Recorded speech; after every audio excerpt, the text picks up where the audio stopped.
the lockdown show with a great big plug sitting on my forehead. Bloody thing hurts as well. Never mind, moving on.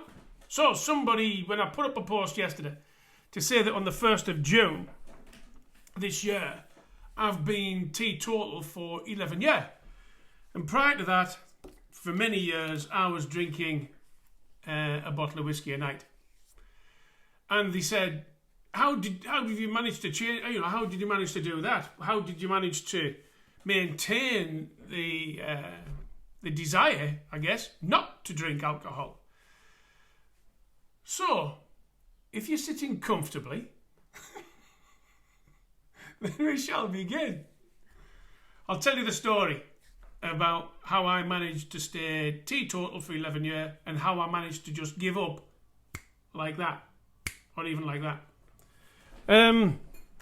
Oh God, I'm gonna have to get a different chair. You know, this thing bloody ridiculous. Moves like.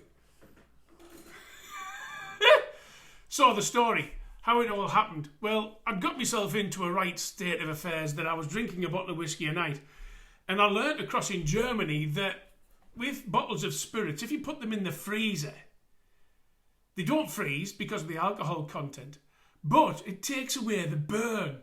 You know, if you take a whiskey or a brandy or a gin and you just down it, it burns your throat. Well, if you put it in the freezer, it takes away the burn. So I'd got into this habit that if it had got to a point of, saying, 7 o'clock at night, when I was living just outside of Northallerton, and I didn't have any alcohol in the house, I would race down to Sainsbury's, just over the railway line at Northallerton, on the northern edge. And I would get a bottle of whiskey. But it had started, I guess.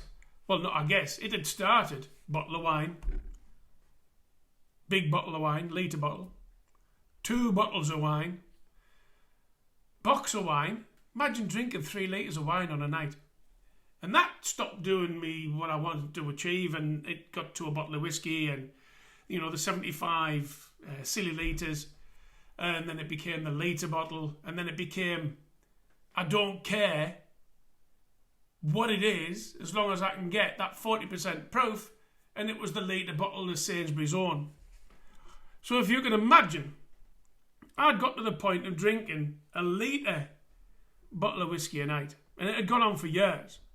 Anyhow, my mother had died, and after a short time I went to see a medium. And I think the medium was in Beedale. I'm sure it was around Beedale area anyhow. Anyhow, I contacted the person and said, look, I want to come and have a reading. Didn't say my name, didn't give her the phone number, nothing at all.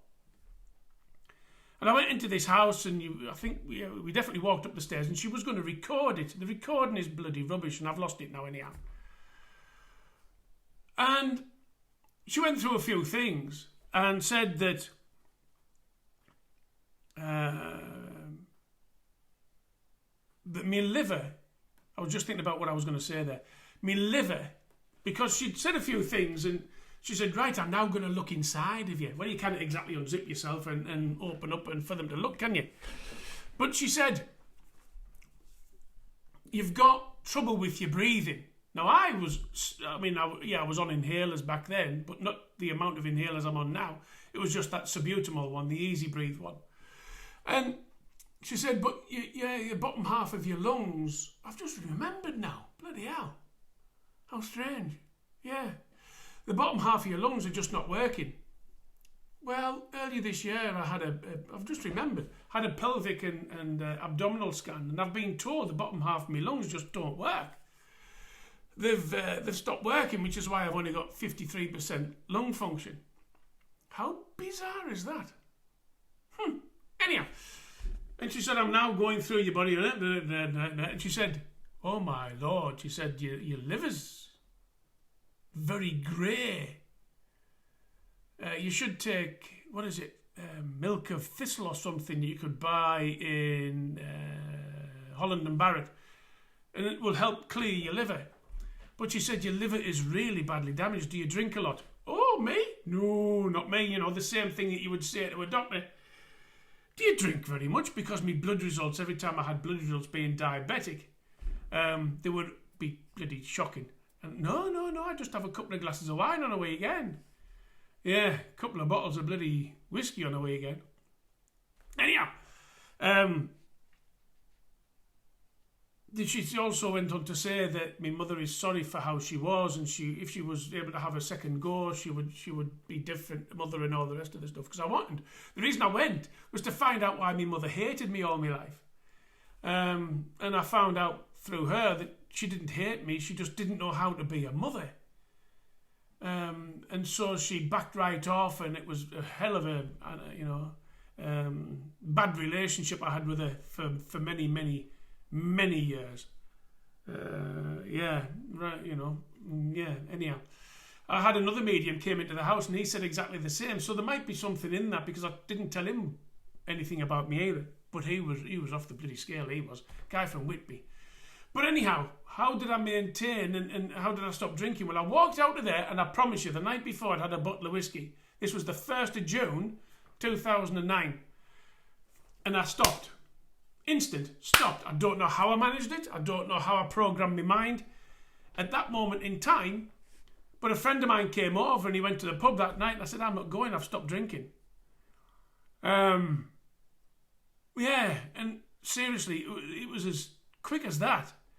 Over the years, I've had challenges where I'll have I want to have a bottle of wine, I want to have drink a beer, I want to have, a whiskey. Well, my dad died a couple of years later. I think it was 2011 he died. And we went up to the wake, because he lived in Blythe. And we went up to the funeral, and then there was a food and drink afterwards, as there tends to be. And I thought, go on, I'll have a whiskey to, bugger off, you old bastard. But I put it in a coffee, a hot toddy type of thing into a coffee. And the strangest thing, I'd been stopped drinking at this stage, maybe it's 18 months. Maybe it's 2 years. No, 18 months, because he died in the October. And I took one sip of the coffee with the whiskey, and I nearly passed out. I nearly was violently sick. It was a horrendous experience. But how do I maintain it? Well, every time, because you go into a supermarket, and no matter what size of the supermarket, there's bottles of booze in the fridge, or there's bottles of booze on shelves, or there's bottles of whiskey and gin and brandy and Jim Beam and all the rest of the stuff. And I look at these bottles as bottles of poison. Because that's what they are, really. I'm not going to go down there, oh, praise be the Lord, hallelujah. I'm not going to be a bloody preacher or anything else, because people can do whatever they want. But for me, I view bottles of booze, wine, beer, spirit, as poison. Because I know that in the past it's poisoned me. And the alcohol within it is poison. Whiskey is just a diluted version of alcohol, which is poison. If you were to take and eat alcohol, it would bloody kill you. So that's kind of how I've programmed my mind over the years. Is a bottle of wine, being diabetic, is just a bottle of sugar.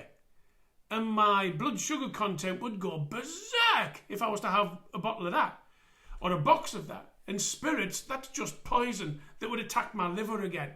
And since I stopped drinking alcohol, my liver results now, they're just perfect. I've never had, after a couple of years, no adverse results at all. But also think of the money that I've been able to save, that I was spending. Let's say £10 a night, £70 a week. It would be more than that. I know it would be more than that. But that's nearly it's nearly £300 a month. £3,500 a year on alcohol, that all I'm doing is giving myself a bad head and pissing it down the drain. £3,500 a year. Well, if you take 10, that's £35,000 over 10 years. 11 year coming up, it's even more. It's nearly £40,000 that I would have spent just on alcohol. £40,000. It doesn't bear thinking about. But anyhow, not going to preach. You do what you want. But if you'd like advice of how I've managed to stop drinking for 11 years and how I managed to do it in the first time, and I've told you a bit of the story, put a question underneath, put a comment, and let's see where we can go. But that is how my story has been, why I stopped drinking after being to see a medium, and also how I managed to have programmed my mind and stay alcohol free for nearly 11 years. Until the next time, bye-bye for now.